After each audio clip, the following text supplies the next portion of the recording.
področja odnosov med človekom in živaljo v jugovzhodni Evropi v 19. stoletju.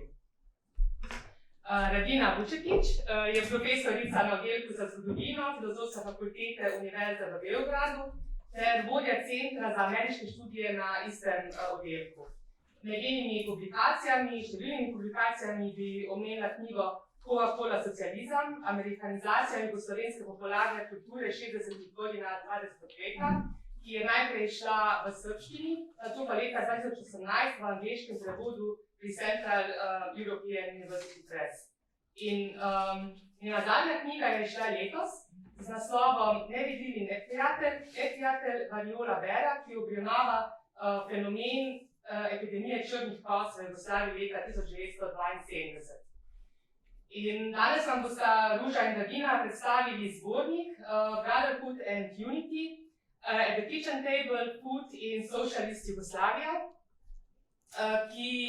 ta zbornik je izšel, sta urednici tega zbornika skupaj z Vladimirjem Ivanovićem, ki je šel leta 2019 pri zagrebški založbi Srednja Evropa in bo letos pri tej isti založbi šel tudi v hrvaščini.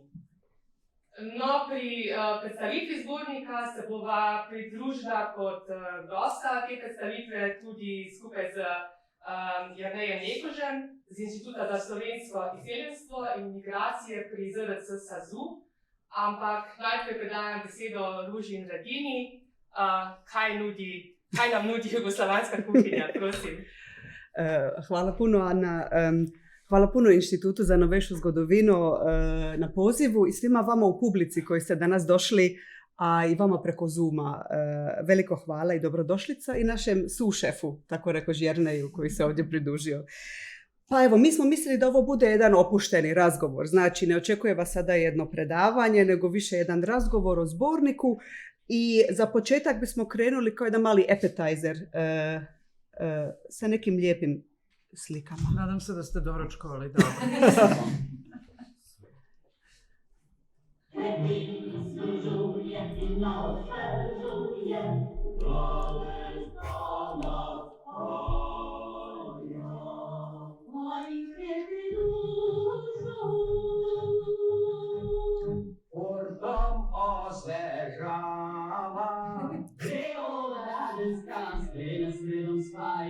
Venja crna peskon, Radenska crna laskon. Wielkiej duszą odbieżał wam. Radenska pojuba. Radenska nosek Francik Jugoslavije. Evo, sjajno.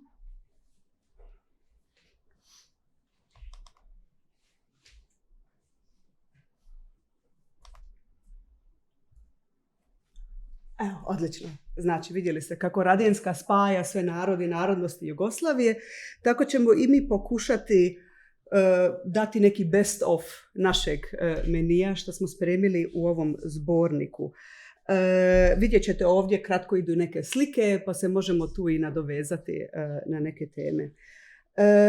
Možda kratko šta sada slijedi, koji meni slijedi. Ja bih započela razgovor, kratko bih nešto rekla o nastanku ovog zbornika i ovoj ideji i onda od food studiesu kao jednom konceptu, načinu kako bi se sagledavala povijest Jugoslavije i onda bi tu predala riječ Radini koja bi nam tu rekla nešto o socijalizmu i šta to nudi pogled na jugoslavensku povijest kroz hranu, ishranu. Nakon toga slijedi najbolje iz našeg menija i tu bi isto onda zamolila Jerneje da nešto kaže i za slatki kraj Anu da nam se pridruži.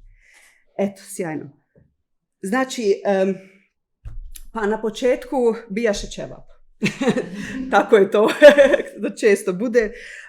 Naime, prije više od 10 godina sam se upoznala sa Vladimirom Ivanovićem, kolega iz Berlina i Beograda, koji je isto urednik ove knjige, a danas ne može biti s nama.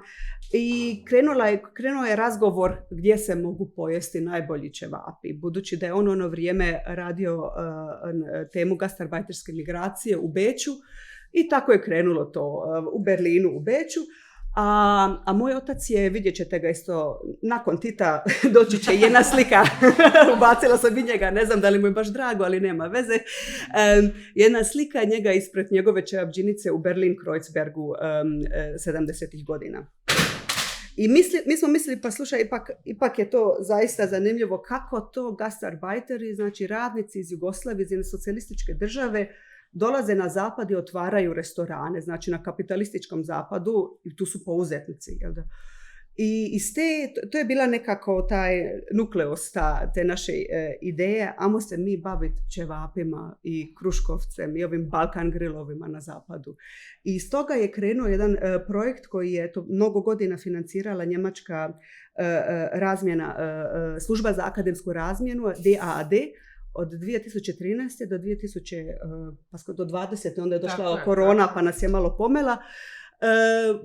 Tema, naslov je bila reprezentacija socijalističke Jugoslavije. I tako, imali smo tu različite teme. Na početku su bili uključeni Berlin, tu Hannes Grandic kao voditelj katedre za povijest jugoistočne Europe, Beograd, Radina iz početka isto, Husnija Kamberović u Sarajevu. I onda smo tako širili mrežu.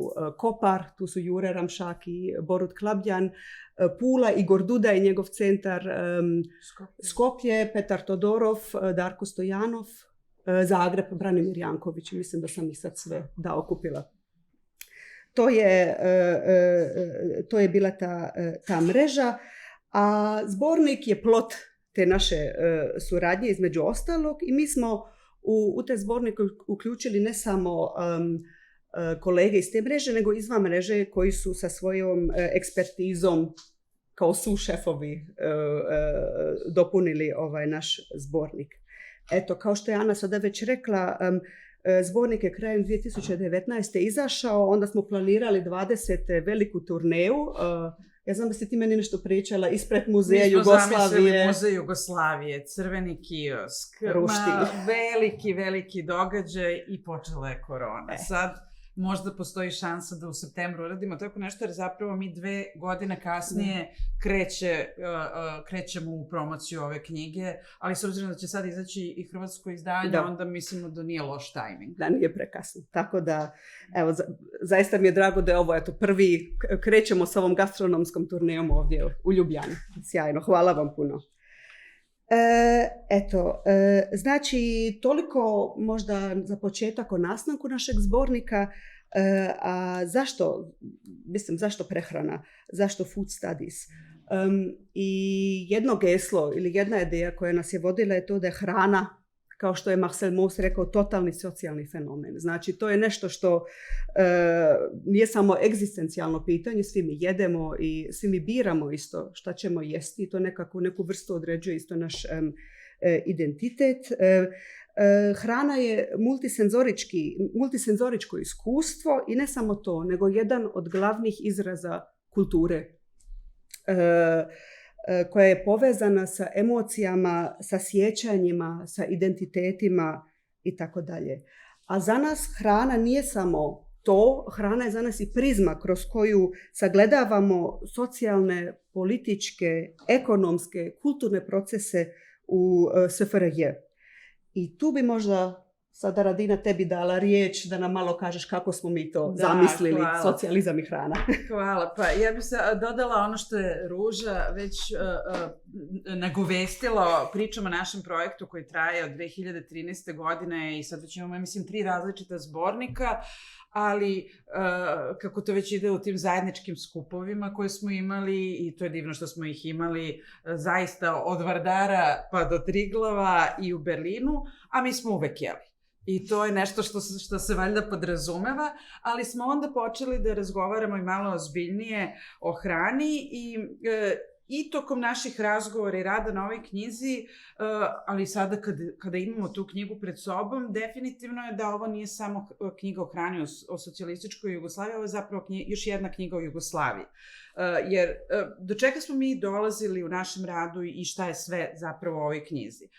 Prvo, iz nje se vide odnosi unutar Jugoslavije. To je takođe jedna priča o međurepubličkim odnosima, međunacionalnim odnosima, Vidi se pitanje standarda i slika specifičnog jugoslovenskog socijalizma.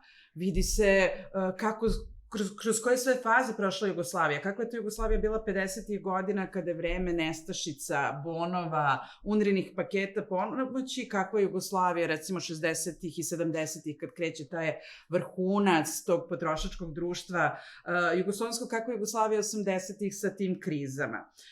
Vidi se pitanje spoljne politike i mesto Jugoslavije u hladnom ratu između istoka i zapada.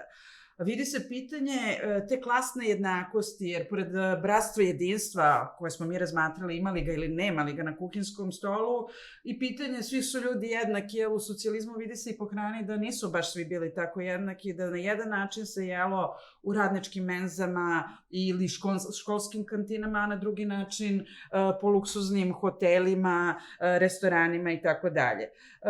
I na kraju vidi se i pitanje nostalgije, to jest odnos prema toj zemlji sada kada te zemlje više nema, i tu su radovi Ildiko Erdej i Vladimira Arsenijevića. Ja bih posebno htela da istaknem, naravno o svemu ćemo pričati pomalo, mislim da je jako važno da kažem da pored istoričara i antropologa koji su glavni autori ove knjige, da smo imali sreću da završnicu ove knjige, kako smo nazvali to u sadržaju, Chef's Special.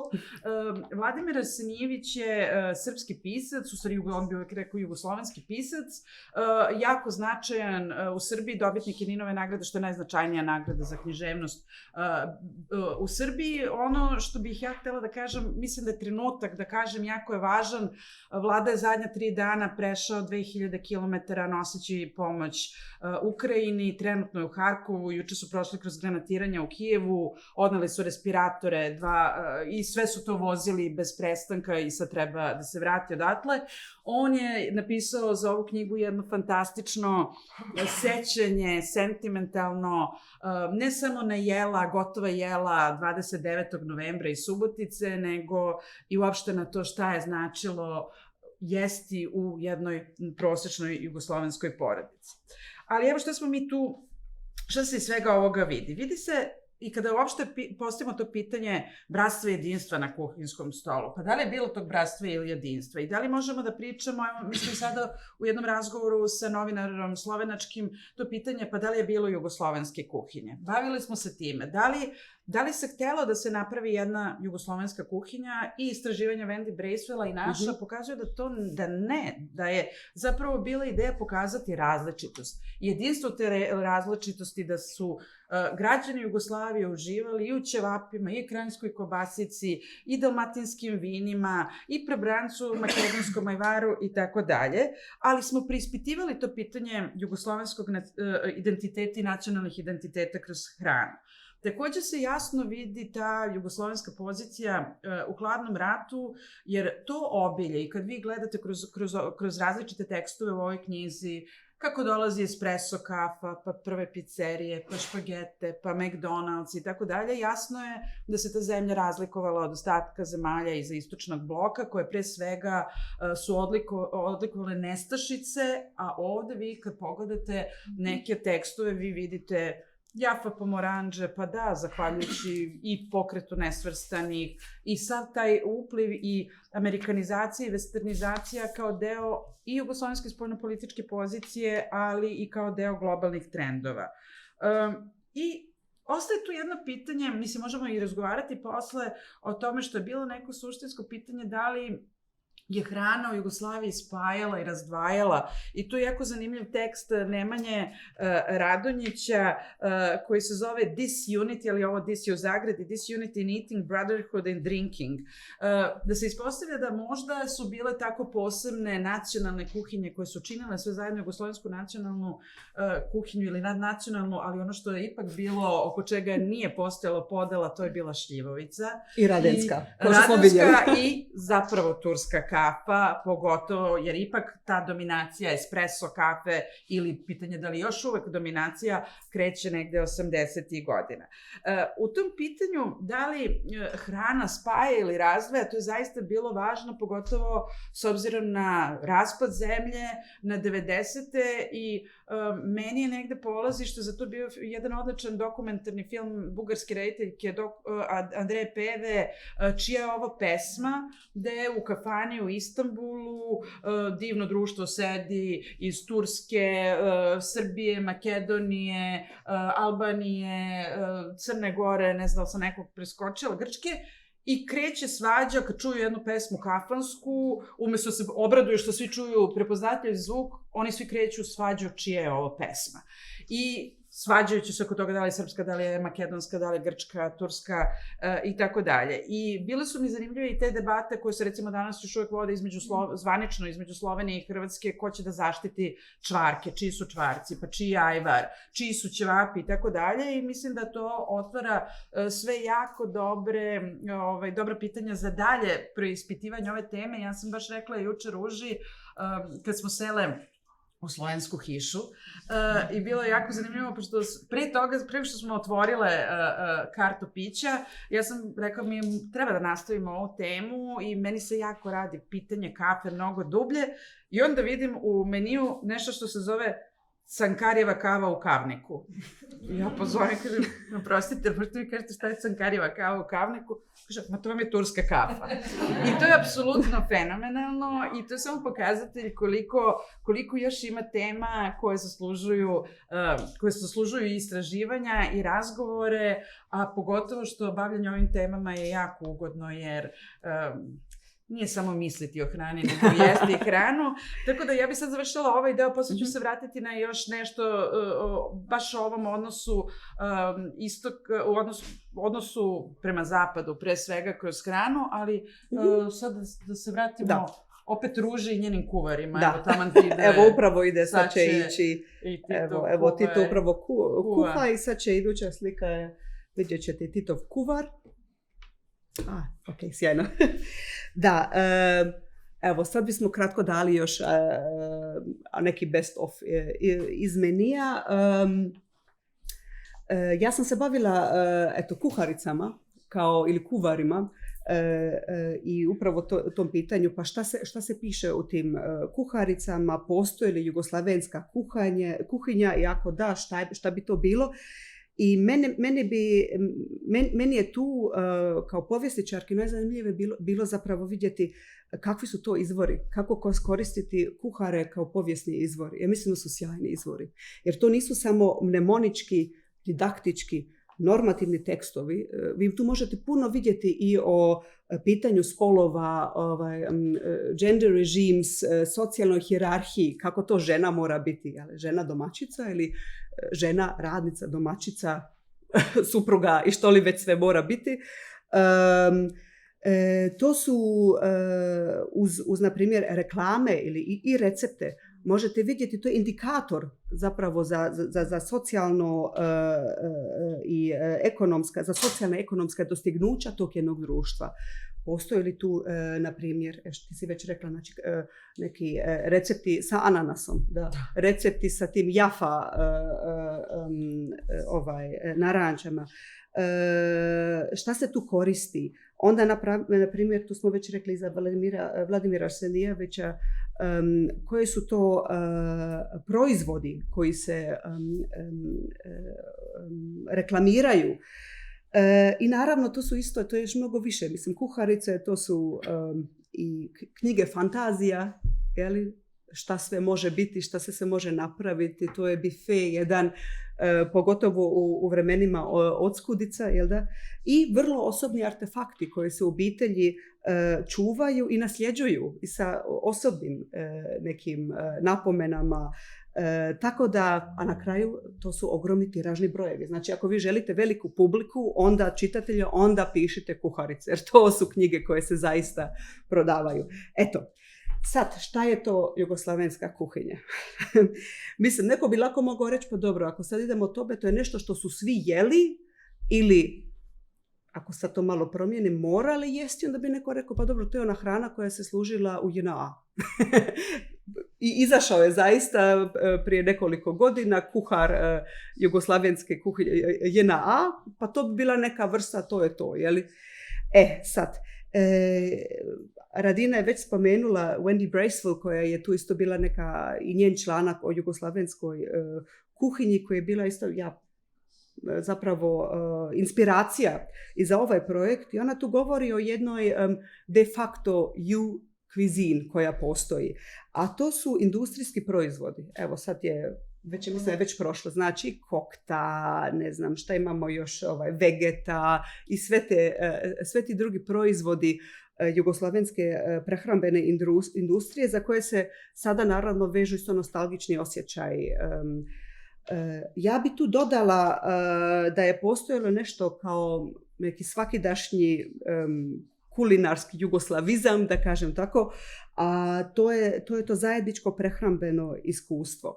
I mi imamo tu kao nekog glavnog gurmeja Tita, vidjeli ste već, znači, mnoštvo, ovo je samo izbor slika, znači Radina je tu zaista mnoštvo slika kako još i okreće od dojak, pa ovo sve živo, znači sa Sofijom Loren zajedno pravo na Brijunima, paštu i tako dalje. A jedan drugi junak tog nekog zajedničkog jugoslavenstva bi bio naravno glavni šef Stevo Karapandža. Tu ste ga isto već vidjeli sa vegetom, jeli? Sad, jugoslavenska kuhinja nije samo to što je se kuhalo i spremalo od Vardara pa do Triglava, to je zapravo jedan proizvod, jedan brand koji je nastao u inozemstvu. Naime, u ovim restoranima jugoslavenske kuhinje ili koji su firmirali pod imenom Balkan Grill, to je onda bilo Dalmacija Grill, Opatija Grill, restoran Šumadija i tako, pogotovo u zapadnoj Njemačkoj i u Austriji.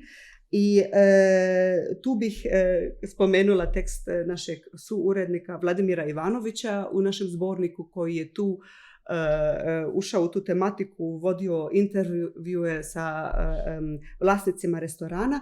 Ja sam vam donijela ovdje jedan meni mog omiljenog takvog Balkan grill restorana koji nažalost više ne postoji u Berlinu i Köln, to je restoran Dalmacija, pa ću vam ovo samo. Evo ga, vidite, ovo još i masno, čak se osjeti, ovdje je duh ćevapa i drugih roštilja, pa čisto da bacite jedan pogled i sigurna sam da ćete svašta naći. Znači, između i originalne mađarske salame i nizozemskog sira, imate tu i ražnjiće, pljeskavicu i sve to dalje. I naravno isto, i to je možda jako zanimljivo i to možete naći u našem. Evo, izvinite, evo to je taj, evo ovo je moj otac. A vidite, on je zapravo brodobravar po zanimanju, zato ima ovu svoju bravarsku plavu, koja je bila i Titova, jel da ne nosi onu bijelu što su nosili kuhari, nego ovu drugu. I ovo je jedan od tih restoran Split koji još uvijek postoji u Berlinu kroz različita vremena. Vidite ovdje Balkan Küche, pa onda sve do kroatische internacionalne specijalitete. Znači Balkan grill, što sada više niko ne želi biti asociiran, pa onda do hrvatskih i internacionalnih specijaliteta. Evo pa bih ovo kratko. Neće Balkan, hoće ćevape. Eto baš tako ne idete. Još se pa čisto tako da malo prolistate. Evo, vidite, ovo smo taman ovako pogodili od 11 do 13 sati, pa onda idemo svi na ručak jer smo ogladnili nakon toga. Ali ima još da se radi do 13. Ajmo onda, još ćemo malo raditi. Znači, i ovo što je Radina spomenula, znači hrana kao mislim, primamljiva tema, znači to je taj empirijski rad. Ja vam mogu reći, znači ovo iziskuje mnogo napora, mnogo ćevapa. Vladimir i ja smo išli po ovim restoranima i naravno kreće vam priča. Kad ste vi otvorili restoran, čekaj malo, ajmo mi prvo pojest ćevape. Kod koga si bila prije? Moji su bolji, recite. Tako da smo i tu bili prinuđeni i kao što vidite, nije bilo dobro po moju figuru, ali vrijedilo je.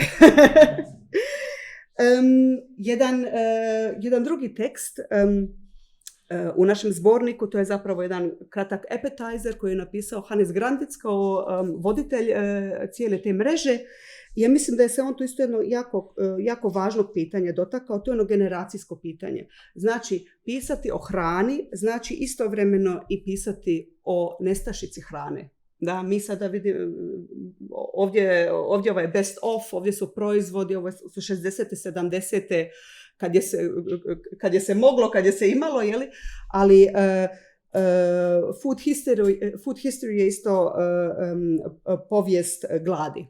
I tu imamo i poratno doba i članak našeg dragog kolege Igora Dude iz Pule koji se bavio planovima društvene ishrane, znači tim radničkim menzama, radničkim restoranima za vrijeme prve petoletke.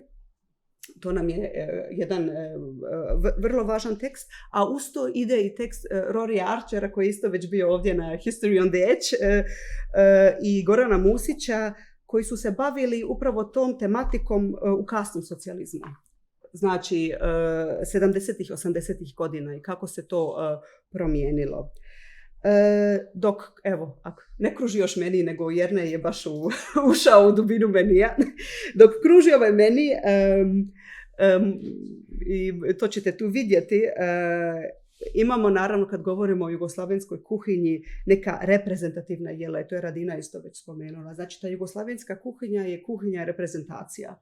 To nije jedna u tom smislu integrativna kuhinja ili neka normativna, neka na primjer regionalna koja je onda postala kao nacionalna, nego to je jedna reprezentativna kuhinja iz svih republika, iz svih pokrajina, svih naroda, narodnosti nekako su neka ikonična jela. I meni je bilo vrlo zanimljivo što je ovaj kolega Nikola Janović Kolenc napisao u svom tekstu da je postojalo jedno sveto trojstvo jugoslavenskog street fooda, a to su naravno ćevapi, to smo već rekli. Ovdje u našem zborniku su tu supružnici bronze iz Banja Luke koji nas vode nekako od osmanskih dvorova pa sve do ćevap festa u Banja Luci, kroz sve zavrzlame između različitih sarajevskih ćevapdžinica. Ja. To je taj tekst, ćevapi, i onda naravno krajinska kobasica i burek. I tu imamo sad osobu koja ova dva iz ovog svetog trojstva, barem ove dvije već pokriva, a to je Jernej Mlekuš. Pa Jernej, ja bi tebe zamolila onda kratko, dala bi ti riječ da nam ti nešto kažeš o svom članku o krajinskim kobasicama i tom svetom trojstvu. Hoćeš li doći gore? Evo, hajde. Lepo, zdrav sem. Ja, jaz sem sicer bolj znan kot dr. Burek. Ne? V tej knjigi sem bil pa povabljen, da napišem besedilo o krajinski klobasi. Zdaj mogoče prvo bi komentiral to zadnjo stvar, ki si jo rekla, da pač burek, ćevapčiči in krajinska klobasica oziroma kobasica, da so bili neka sveta trojica tega. A me slišite? Okay. Da so bili neka sveta trojica jugoslovanskega fast fooda, ne? Zdaj krajinska klobasica oziroma kobasica je bila v veliki meri pač zbrcana z mestnih ulic, ne? Že koncem 70-ih let, ne? Vsej v Sloveniji, pa tudi drugod po Jugoslaviji, kjer smo našli v bistveno manjših količinah, ne? Pa povsem potem v 80-ih letih in sicer predvsem z strani bureka. Zdaj, če se vrnem k krajinski klobasi, ne, oziroma če ostanem pri krajinski iz zgodovine zbrcani krajinski klobasi, ne, krajinsko klobaso v bistvu po mojem dobro poznate, ne, je neke vrste slovenska kulinarična zastava, ne, se pravi jed, ki Slovencev ni pitala samo z kalorijami, ne, ampak jih je mastila tudi z ponosom, ne. Je ena izmed najbolj, rečemo temu, trdoživih, dolgoživih slovenskih reči, simbolov, ne. Prva omemba se pojavi že takoj po Pomladi narodov, to je leta, mislim, 1849, ne, in že takrat se govori o tej slavi krajinskih klobas, ne, se pravi, se kuha v tem slovenskem narodnem ponosu, ne.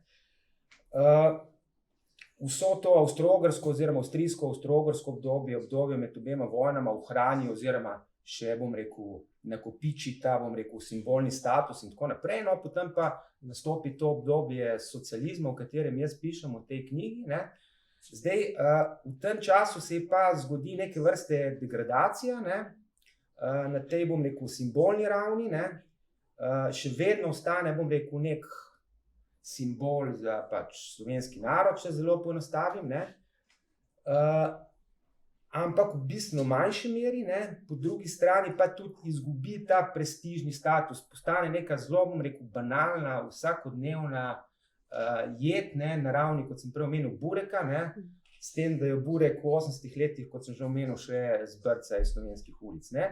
Zdaj jaz se pač v tem tekstu sprašujem, zakaj do te degradacije pride, ne.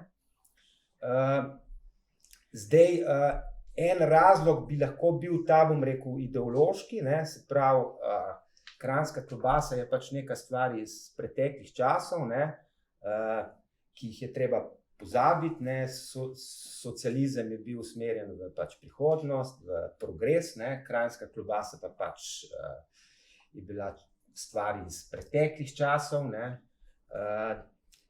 Zdaj, to bi lahko bil en tak, bom rekel, razlog najbolj hiter, ne, na prvo žogo, ampak po mojem je bistveno bolj pomemben ta, jaz ga imenujem banalno kulinaričen, ne. In sicer kranjska klobasa pač je bila, je še vedno bila, no, pač pogosto prisotna stvar, ne, s tem, da je pač, kot sem že prej omenil, pristala na ulicah kot fast food, dobili ste jo na, ne vem, krvodajalskih akcijah in tako dalje, ne. Zdaj, zakaj v bistvu se je to kranjski klobasi po mojem zgodilo, ne, če se vrnem k temu banalno kulinaričnemu razlogu, ne. Mislim, da socialistični potrošnik, kot se tudi nekateri od nas dobro spomnimo, ni bil lačen, ne. Je bil pa željan novosti in novotarij, ne, kar kranjska klobasa po mojem, mislim, definitivno vse v tem času ni bila, ne. Je pač bila neka stvar, ki je spominjala neke pretekle čase, ne, in tako dalje. Zdaj, socialistični potrošnik je pa pač bil željan novosti in novotarij, ne, in enostavno kranjska klobasa to ni bila, ne. Kranjski klobasi, zdaj mogoče kranjska klobasa daje danes drugačen vtis, ne. Slovenska država je potem začela mobilizirati kranjsko klobaso za projekt izgradnje slovenske države. Pojavi se na znamkah, na prospektih, v promociji države, v turizmu in tako dalje, da ne bom predolg, ne. Zdaj to je povsem druga zgodba, ne, te kranjske klobase, ne. Ne vem, ali bi mogel še kaj dodati k temu, ne. Zdaj, kranjska klobasa, samo še mogoče to, nek okvir, ki ga bi mogel na začetku narediti, ne. Kranjska klobasa pač je bila jed, ki je na nek način bila zelo, že to njeno ime pač, ki je zelo specifično, ne, ki pač se nanaša na najbolj slovensko deželo v Avstro-Ogrski, ki je dala med drugim ime tudi drugim slovenskim par excellence stvarem, kot so kranjski jeglič, to je neka roža, ne, pa kranjska čebela in tako naprej, ne. Že ta pridevnik jo v bistvu dela zelo posebno, ne. Zdaj, če bi šli v neko madžarsko ali pa poljsko mesnico v času socializma, bi po mojem dobili zelo podobno klobaso, ne, sicer s povsem drugim imenom, ne. Zdaj, ta klobasa je v tem, bom rekel, v nacionalnem okviru funkcionirala zelo, bom rekel, drugače kot neki čevapčiči, ki so vseeno imeli bistveno večji razpon v smislu neke, kaj naj rečem temu, pripadnosti, ne. Čevapčiči vseeno, kljub temu, da jih na Slovenskem poznamo vsaj od časov med obema vojnama, ne, in sicer pod imenom turške klobasice, v času slovenskega osamosvajanja so se pa prodajali kot mestni lučki, ne, evo kot zanimivost, ne. In so na Slovenskem neke vrste prišleki, ne, danes sicer že zelo dobro asimilirani prišleki, ne, migranti, ne, ampak še vedno imajo pač ta status, vsaj v nekem slovenskem imaginarju, po mojem, ne, da so pač neka, bom rekel, uvožena imigrantska jed, ne. No, skratka, čevapčiči imajo bistveno večji, bom rekel, ta identitetni razpon, ne, so manj na nek način problematični, čeprav tudi čevapčiči, kot sem že omenil, na Slovenskem, pa tudi na Hrvaškem, verjetno so neke vrste prišleki, ne. Zdaj, po mojem, najmanj problematična jed iz tega slovenskega, jugoslovanskega kulinaričnega kanona, najbolj povezovalna, je bila po mojem slivovka, ne. oziroma šljivovica, ne šljiva, ne, kakorkoli pač že, ne, ki si je pila od Vardara pa do Triglava, ne glede na vse mogoče socialne, verske, etnične, nacionalne in ne vem kakšne razlike. Ne. Plus tega mislim, da slivovka ima še zelo pomembno funkcijo tudi v tem predstavljanju Jugoslavije navzven. Ne. Mislim, da Nemanja piše v tem svojem članku, če lahko se dotakne še njegovega članka, ne, ki je zelo zanimiv. Ne. Piše o tem, kako so bili tujci dobesedno fascinirani na to slivovko, jugoslovansko slivovko. Ne. In sicer on piše predvsem, mislim, da v ameriškem tisku, ne, in znajde se praktično v vsakem članku, vsaki reportaži o Jugoslaviji, ne, in ponovadi pisci namenijo, bom rekel, en velik del prostora, ne, in so fascinirani nad tem, koliko se jo spije v vseh mogočih priložnostih, že zjutraj se jo spijo v velikih količinah in tako naprej. Ne. Tako da, če se mogoče vrnem zdaj samo še hip k jugoslovanski kuhinji, potem bom pa zaključil s tem. Ne.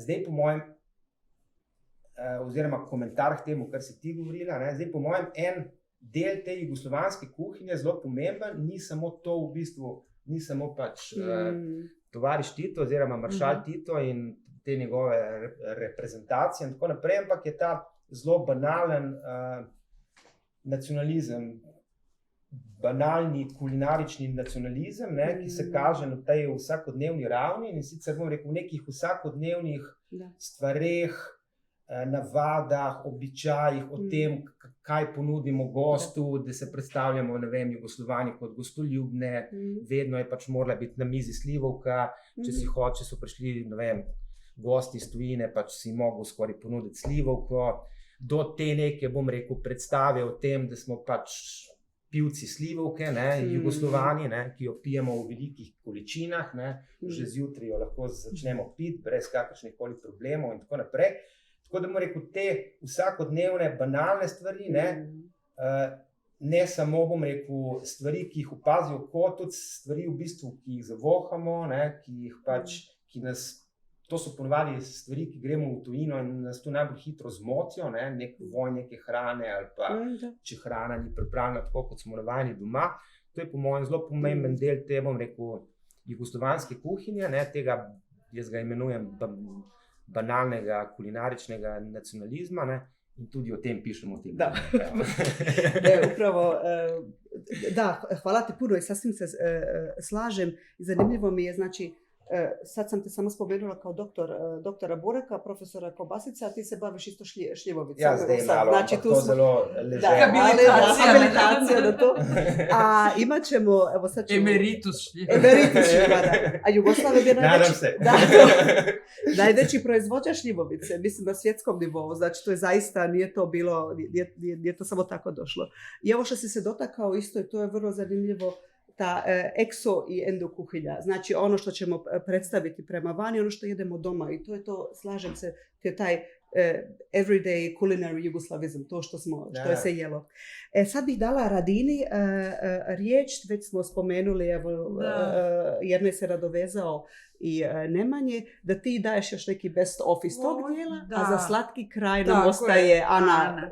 Da, hvala. Pa sad me ovo ponelo, htjela sam zapravo da krenem nekim drugim redosledom, ovaj deo o zapravo internacionalnoj kuhinji, ali mislila sam da krenemo od teksta Francesche Rolandi o italijanskim utjecajima, ali mislim da je zapravo ovo zgodan trenutak kada se govorilo o fast foodu, o ćevapima, krajinskoj kobasici i tako dalje, da ja pređem na jednu drugu vrstu fast fooda koji je također govorio mnogo, a kojim sam se ja bavila u ovom zborniku, a to je McDonald's. Zato što je opet priča o McDonald'su u Jugoslaviji, priča i o amerikanizaciji, i o jednom uspešnom socijalizmu, i o tranzicionom periodu, i o nacionalizmu, jer Pregovori o dolasku McDonald'sa u Jugoslaviju su vođeni relativno dugo, ali je bitno kada je on na kraju definitivno otvoren, gde je otvoren.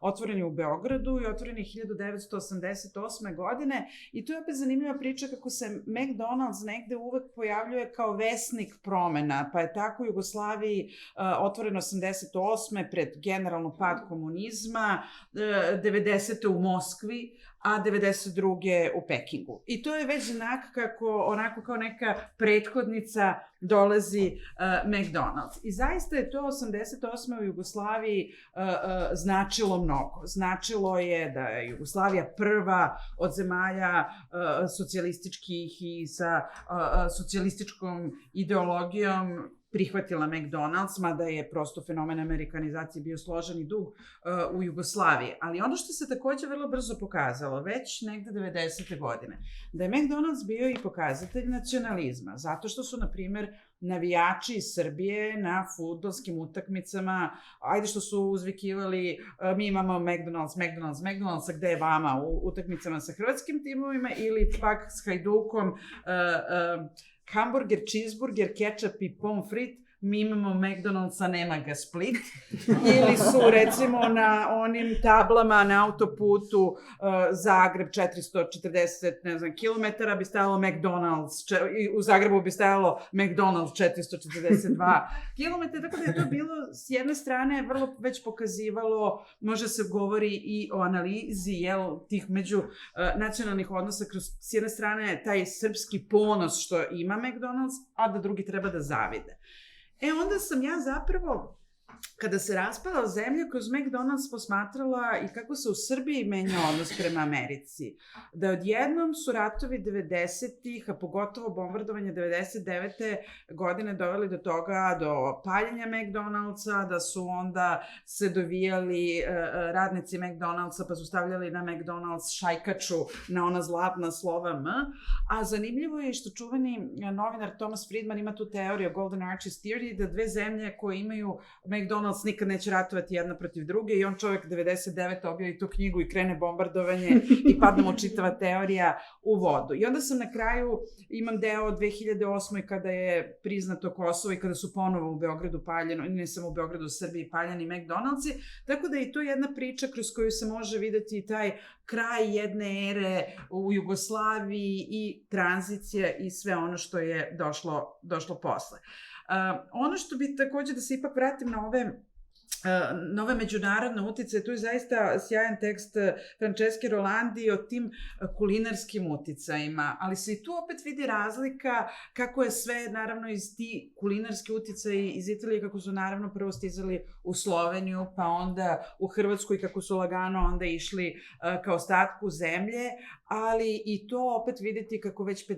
i 60. godina je bila neverovatna ta već produkcija i već je bilo restorana sa špagetama, već su bili objavljeni u kuvarima recepti za špagete, pravila je Podravka i to recimo meni kad bih mogla da rekonstruišem taj ukus u svom životu, kutija špagete milaneze, instant da vi pravite i to je prvo što sam ja pravila kao dete sama, jer u kesici su bile špagete, pa je bio preliv, te milaneze je zapravo bio u kesici, to je bila neka čista hemija, kesa, voda, prokuva se, a taj ukus je bio potpuno čaroban i pizzerije i tako dalje, da se s jedne strane vidi i taj zaista važan italijanski uticaj koji je sve vreme bio prisutan u Jugoslaviji, ali opet šta se uvozilo i za čim se sve vreme sanjalo, to je ta italijanska kafa.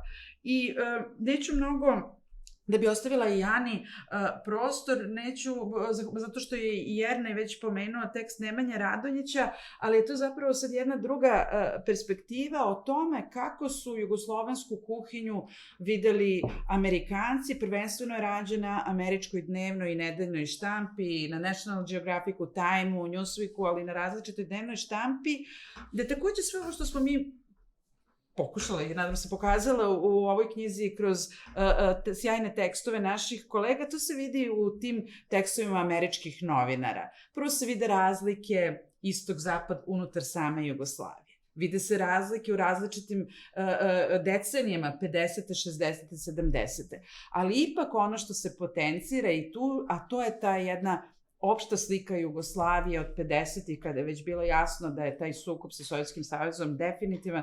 To je ta slika, pokazna slika jednog trojanskog konja u socijalizmu gde je sve drugačije. Gde eto su sve te kuhinje koje su divne, sva ta vina, sve te i kranjske kobasice i ćevapčići i sve drugo što se nudi, ali nešto što se najviše zapravo potenciralo, čega nema u ostatku istočnog bloka. I onda dolazimo sad, pošto vi ste videli knjigu, ali je nama bilo jako važno da knjiga ima i strukturu jelovnika, tako da imamo startere, appetizere, main course with local specialties, meat dishes, international cuisine i onda na kraju, dobro na samom kraju ovo što sam rekla, specijalitet šefa kuhinje pisca Vladimira Arsenijevića, ali na kraju imamo 2 teksta o dezertima. Tekst Ildiko Erdi je zapravo iz postjugoslovenskog vremena vezan za nostalgiju i za ta sećanja kako se nekako na jako lep način sećamo detinjstva, bombona, čokolada i to je takođe bez obzira što mi u Srbiji danas možete kupiti naravno sve Krašove proizvode, ali ja se sećam kada sam prvi put otišla u Hrvatsku na letovanje posle ratova i raspada zemlje, da sam kupila ono što sam već mogla kupiti u radnjama, ali setila sam sa svog detinjstva i Krašove tortice. Jer meni imamo uvek na kasi kad izlazimo iz samoposluge, a meni torticu i tu su te neke stvari, tako da je nostalgija jako važan deo i to sećanje na detinjstvo i na sve to slatko što smo jeli, jako važno i za naš generalno za identitet kakav god da je, ali tu je Anin tekst koji nam je pričinio jako veliko zadovoljstvo, a videli ste ovde i Ana je zapravo inicirala prvobitni spot, to je reklamu za Radensku, koja je toliko puna stereotipa i koja zapravo može da bude predmet analize samo ova reklama, ali evo Ana, mislim da je ona kugla sladoleda idealan poziv za tebe. Evo. Čekaj, da idemo do... Ja, najlepša hvala, Radina in Ruža. Jaz sem imela to srečo, ko se je zbornik pripravljal, da sem takrat živela v Berlinu in smo se veliko družili v Berlinu, v Puli in sem vedno sam z enim ušesom poslušala, kaj vse se pripravlja za ta zbornik, ampak nisem imela nobene želje ali pa nobene ideje, da bi lahko jaz kaj prispevala.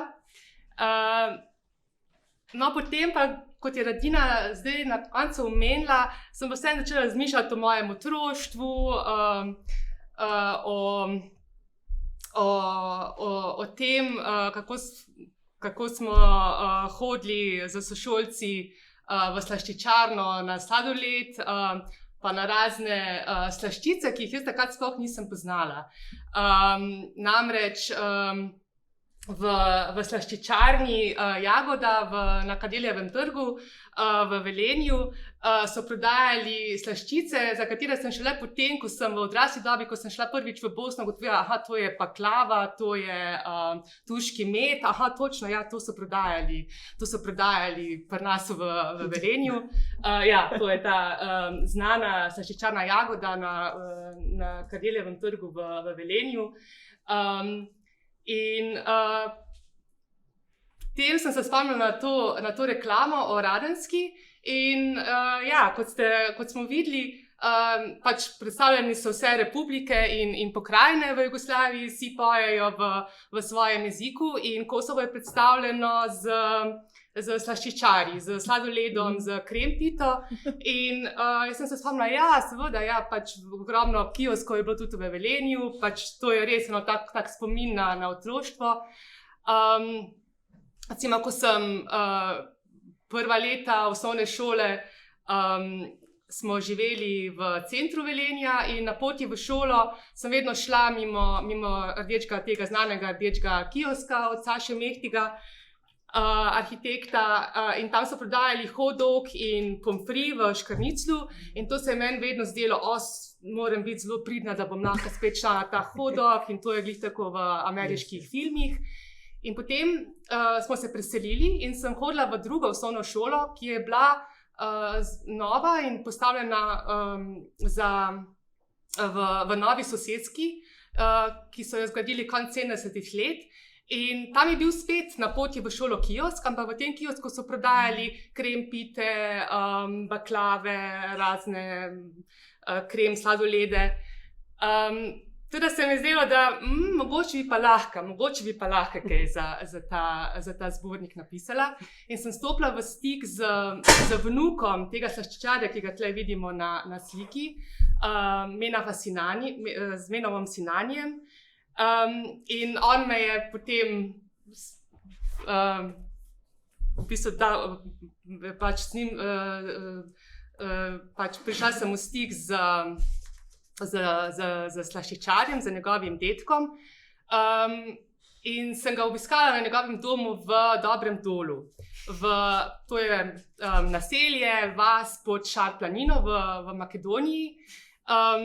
Od koder sem pa izvedela, da je v bistvu ogromno slaščičarjev v Sloveniji in tudi na Hrvaškem, da je prav iz tega naselja, iz te vasi, da je ogromno slaščičarjev, da živi in dela v Sloveniji. In potem nekako po tem zborniku sledim poti gospoda Sinanija, ampak hkrati se pa odpirajo pač neke širše teme, in to so migracije Albancev iz Kosova in Makedonije v Slovenijo na Hrvaško, kar smo lani pač tudi tukaj predavanje o tej temi slišali. Odpira se tudi vprašanje preskrbe z hrano v novonastalih skupnostih oziroma naseljih, naprimer na Fužinah ali pa v Mostah ali pa tudi v Velenju. Recimo v Ljubljani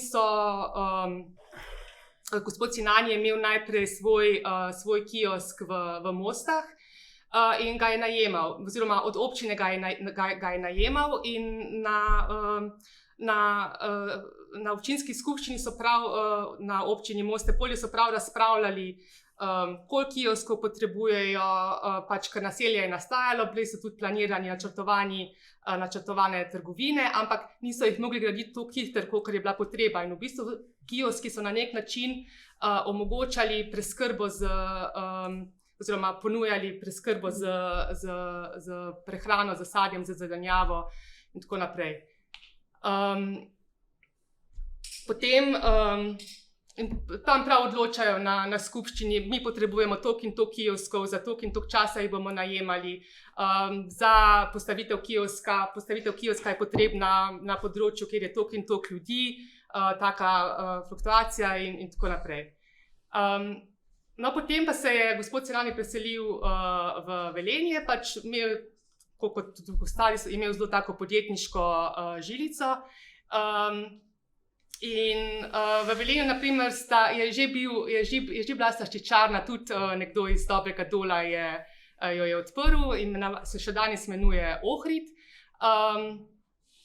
In potem sem lahko tudi pišem o tem v članku, so se mestni arhitekti zelo pritoževali, da kaj zdaj ti rdeči kioski oziroma ti kioski v tem lepem, modernem mestu, da sam kvarijo videz. Na drugi strani pa so ljudje bili pa zelo zadovoljni, ne? So rekli, ja, imamo vsaj malo večjo ponudbo. Teda to sta neke dve plati. Torej na eni strani pač migracija, na drugi strani pa preskrba s hrano. To sta taki dve temi, s katerimi se največ ubadam v članku.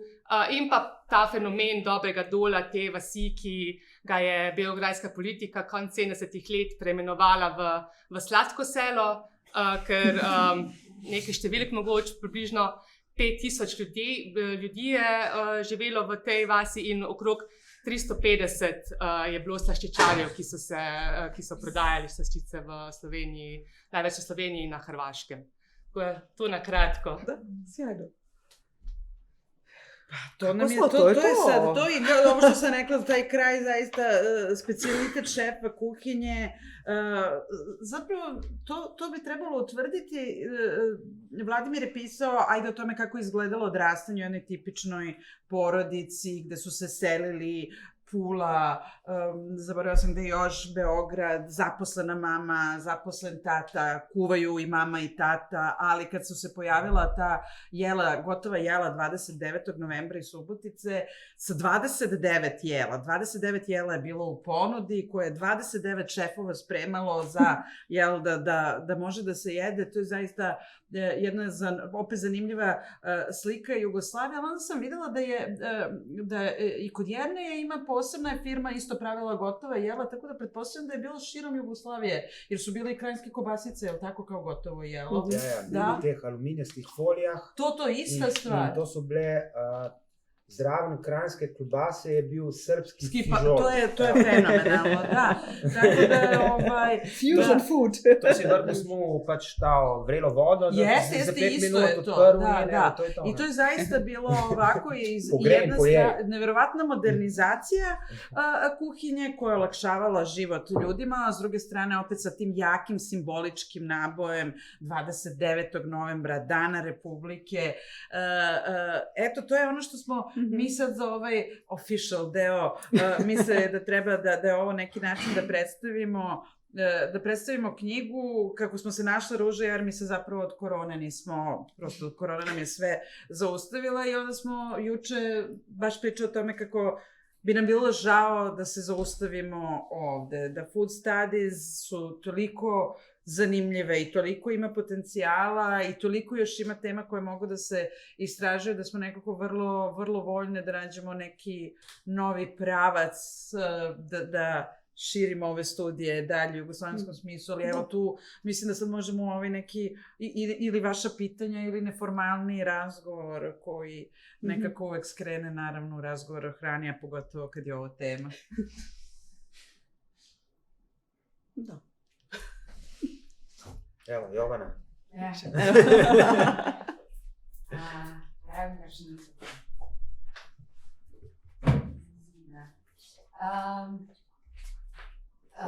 ja ću na srpskom, da bude lakše. Zapravo ja nemam pitanje, imam više neki komentar. Knjigu još nisam pročitala, poznajem vaš rad inače i Jerna i ja praktično delimo kuhinju na našem Svakodnevno. Svakodnevno i olfaktivni efekt prisustva je se ne da tačno ali samo u kuhinji treba. Da, ne, htjela sam kažem vrlo kreativno upotrebljava malu kuhinju koja nam je na raspolaganju. Ali zapravo, jako nam je naravno ova tema jako bliska i draga i svi se nekako u njoj lično pronalazimo. Razmišljala sam o tome da zapravo ova vrsta studije otvara velika pitanja i da uz svu frivolnost i banalnost naših anegdotskih razgovora na tu temu ne smemo zaboravimo. I to mi se sviđa da nekako provejava i sad bi samo volila tu crvenu liniju da iscrtam onako rukom. Znači, na primjer, kako priča o istoriji hrane, prehranjivanja i svega što ima veze sa tim, znači i reklame i kulinarske prakse u javnom i privatnom životu, zapravo oslikavaju gender režim koji je postao u Jugoslaviji, kako se on kroz vreme menjao i kako je isto bio klasno uslovljen. I kako su se različite prakse postojale. Pretpostavljam da bi mogli da govorimo o ženskoj i muškoj hrani u smislu koju hranu su kuvale žene i u kojim prostorima i koju hranu su kuvali muškarci u kojim prostorima. Kako su žene i muškarci konzumirali hranu. Ženu verovatno ne biste mogli naći u ćevabdženici gde su samo muškarci. To su, prostori su bili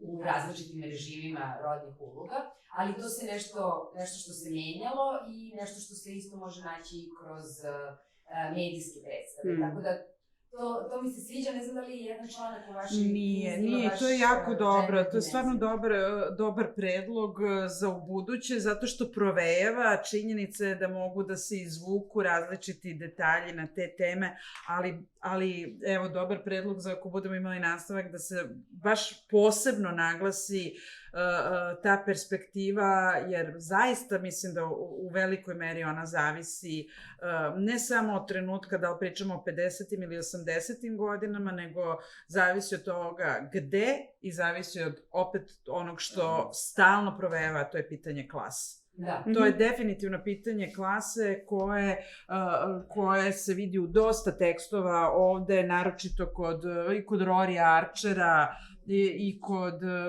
kod Dude i kod Vladimira Arsenijevića. Vi to možete vidjeti, pa odnos prema servirkama u kantinama i tako dalje, ali jeste, to bi bilo, pa i naravno i u kuvarica, u kuvarima, koliko se menja zapravo i položaj žene, ali i rodne uloge u tome, koliko verovatno ono što je bilo zanimljivo, o čemu piše Vlada Arsenijević, da tata, znači ranih 70-ih ima dan za sebe kad on kuvar, mama ostaje duže na poslu, a njegov posao traje, a on čovjek isto radi nešto aerodrom, vojni pilot ili nešto tako. Niko tu nema višak vremena. Sve su to zaposleni ljudi u socijalističkom sistemu, ali se zaista vidi ta promena, tako da hvala na komentaru koji nam je zapravo vrlo dobra sugestija. Ja bih se možda kratko, možda inspiracija ako se želiš uključiti. Da, upravo to, mislim, u Food Studies postoji tu istraživanja, znači da je muškarci su za roštiljem, to je otvorena vatra i roštiljanje, kao to je maskulino,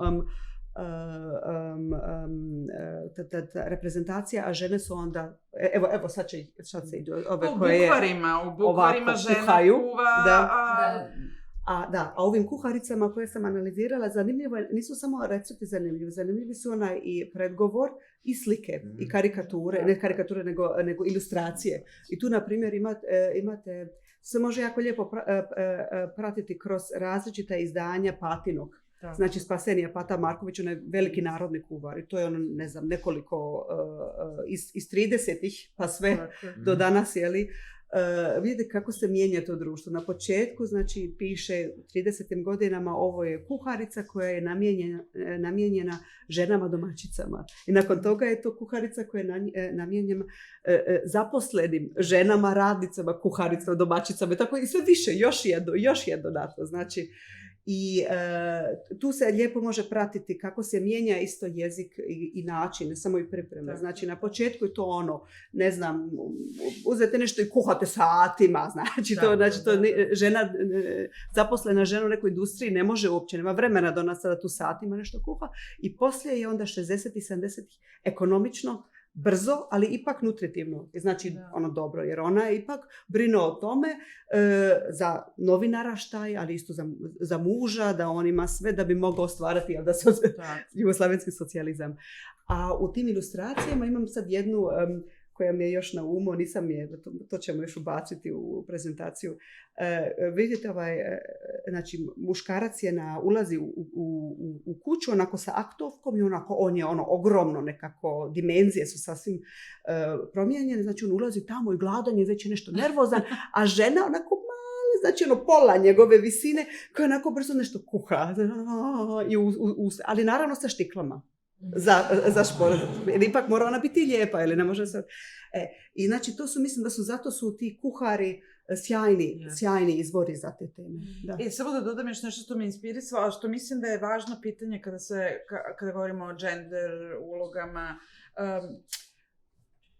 Pitanje je koliko je tu Jugoslavija specifična. Ovo što je Ruža rekla, roštilj, muškarci, a ne znam, žene, pa da li u Americi danas, ako gledamo mainstream, da li je drugačije, jer jedno je njujorška savremena porodica, ali opet ako imamo bilo gde će da prave barbekju, pa da li u filmovima vidite neku ženu, bez obzira da li je zgodna ili je ne znam kako prikazana, nemate, ja ne znam, evo sad ne mogu da se setim ni jedne scene filmske da imate ženu koja pravi barbekju. Tako da je tu, samo treba biti obazriv da neke stvari koje nam zvuče možda diskriminatorski su zapravo ipak nekako opšta stvar.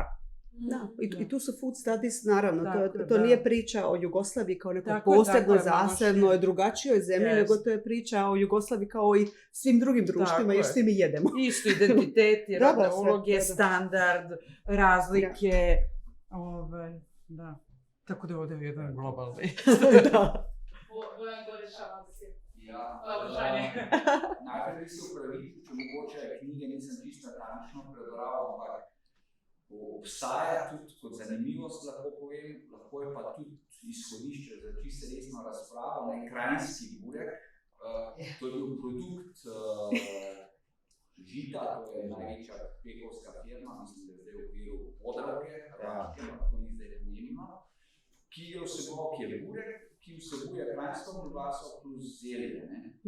Jaz sem poskusil se ne razpravlja, ampak zdaj sem pogooglal Žito, ne vem, če ga ima še nimajo več. Zdaj ga nisem videl. Poznam pa tega, ker se je spomnil to, poznam tega človeka, če bo mogoče koga zanima. Je pa lahko to resna razprava. Ja, so ga umaknili iz prodaje, v bistvu 2013 so ga pač ga je Žito pljunilo na trg, ne? In potem noter je bila, pač ta kranjski burek je bila, se je prodajal z zapičeno slovensko zastavico in reklamiral se je z besedami najbolj tradicionalna balkanska jed v slovenskem okusu in tako dalje. Več takih fraz je bilo, ne? Ja, v reklami, ne? In jaz sem govoril z tehnologom iz Žita, ne, in so rekli, da se ni najbolj prodajal in so ga žal morali umakniti. Je bil pa pač zelo posrečen hibrid, ne, in takih je kar nekaj v Sloveniji z burekom. Imamo burek gibanico, ne, to je pač burek polnjen z nadevi, ki jih najdemo v tej najbolj znani slovenski, rečemo temu, sladici, gibanici, ne, se pravi. Ali to je meni bil šok. To je sladek burek. To je meni bil šok. Ne, to ni srpska gibanica, Prekmurska gibanica, a v njoj mak, jabuke. A je v meni v glavi slana, masna, sir, slan. A niste jedla v slovenski hiši včeraj gibanice? Jesmo, zato smo naročili, da smo se to najdeš v bureku. Odmah smo, sve smo uradili što treba. Jaz samo moram, ostalo mi je da Cankarjevo, danas moram Cankarjevo kavu, definitivno.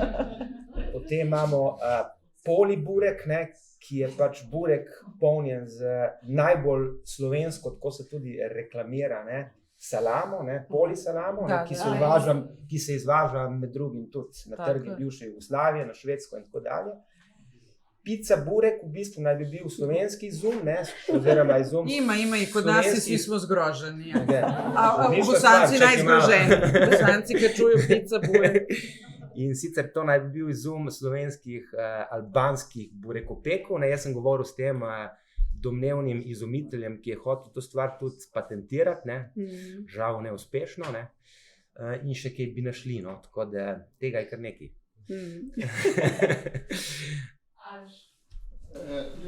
Pravzaprav je par komentarjev, pa tudi vprašanje. Eno bi samo, ker zbornika ne poznam, ali imate kakšno uvodno, teoretični razmislek, koliko lahko govorimo o kuhinji z geografskim značajem, ne, jugoslovanska. Šel bom namreč na tisto pripombo o JLA. Že JLA ni imela enotne kuhinje, suvi dnevni obrok, jaz sem služil vojsko v Šibeniku, je bil pomorski, kolikor sem se pogovarjal, bistveno boljši ta obrobni, sredozemski, kot je bil celinski, ne. Pobotnica izpod peke. Ni bila pobotnica, v SDO-ju govorim, mislim, je bil pa džem, ker ga drugi del Jugoslavije ni poznal, ne. Naravni džem je nekaj super lahko. Torej, zaradi tega, tudi če v Sloveniji, če boš naročil solato, lahko pričakuješ, da boš na Štajerskem dobil z bučnim oljem, tukaj z sončničnim in na Primorskem z olivnim. Torej, pravim, en tak samo ta teoretični razmislek, koliko lahko sploh že v osnovi, ne samo v jugoslovanskem primeru, označujemo z Nemčija. Frankfurtersa je nekaj drugega, toringiška klobasa je nekaj drugega in se točno ve za vsako, kaj je. To bi bilo eno tako vprašanje. Drugo je asociacija, ko sem pri Radini dobil z McDonaldom.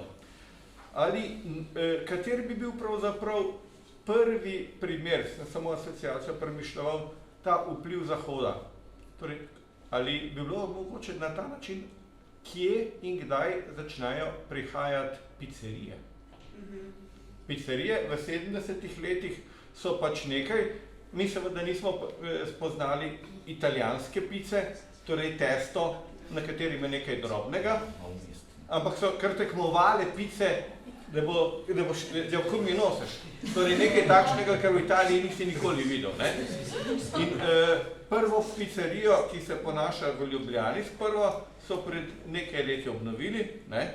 Torej Pizzo Parmo, in so jo ravno zaradi tega dali reklame, da bojo izzivali tiste desne revizioniste, so jih dali še zdaj na reklamo gor rdečo zvezdo, pa prva pizzerija v Jugoslaviji. Ne? Torej, ali bi se na isti način, kot si ti omenila, torej McDonald's, ne? Pravzaprav lahko že to pomenilo sprejemanje na naš specifičen način vplivov iz Zahoda, ker predvidevam, glede na to, da prihaja iz Italije, da je bila najprej ta navada v Dalmaciji, Sloveniji in na to zasedala ostal jugoslovanski prostor. Na kaj sem pa še ta tretje? Ta tretje pa mogoče pa res, če boste še nadaljevali, mogoče pa sugestija. Ali potrošnik, jedec v Jugoslaviji, dejansko vse ocenjuje kot šljivovico, kot čevape, ali že takrat hoče imeti srbske čevape, hoče imeti sarajevske čevape. V mojem spominu, šljiva je šljiva, ampak če si hotel imeti kvalitetno šljivo, mora biti tista iz Bosanske Posavine. Pasulj je pasulj, ampak ta prav gravčena tamče je stetovsen. Torej, koliko je že v zavesti ljudi takrat, kiseljak je povsod, ampak radijska je pa ena. Torej, koliko je že to razlikovanje, ta šljiva je boljša od ostale šljivovice. Ta pasulj je z vrhunske, je sta pravega fižola, ta ni tisti ta prav. Torej, to je mogoče že kot ena tak premislek, ker vemo, da v povprečni restauraciji dobimo pa po celem svetu vse skupaj z metalom. Hvala. Hvala puno, Aleša, i eto, mislim, meni ova tema fascinantna jer uvijek otvara apetit. Non stop neki novi ideje i sve to. Možda kratko što mogu reći o toj vezi geografija ili prostor i hrana. I to je nešto što se u ovoj food studies ili food history, znači jedan dio ide upravo na tu povezanost koja je uska, a drugi je jak, to su onda hrana i nostalgija. To je to, znači i sjećanje. Dakle, sve što se tiče geografije i hrane, upravo smo imali ovaj razgovor prije sa kolegom novinarom i mislim da je to jedna odlika ove teme, što vi se bavite hranom i to je na jednu vrstu, ovo je zaista jedna kritičko sagledavanje nacionalizma. Jer vi ne možete reći čiji je ćeva. I to je suludo. Mi možemo govoriti gdje sam najbolje pojela, da li ko Želje ili ko... Mi ne možemo se složiti u Sarajevu, da li nam se više sviđa, idemo sutra na History Fest u Sarajevu, da li je bolje kod Želje... Moram paziti što ćemo sad reći, idemo u Sarajevu. Ili mrkva, ili petica, jako je teško. Vi imate... Kad nas je Husnija vodio po Sarajevu, vodi nas u slovenske restorane, pa kaže, kada ćemo na ćevape? Pa kaže, pa nećemo te valjda voditi na ćevape, pa kaže, pa nisam došao u Sarajevo.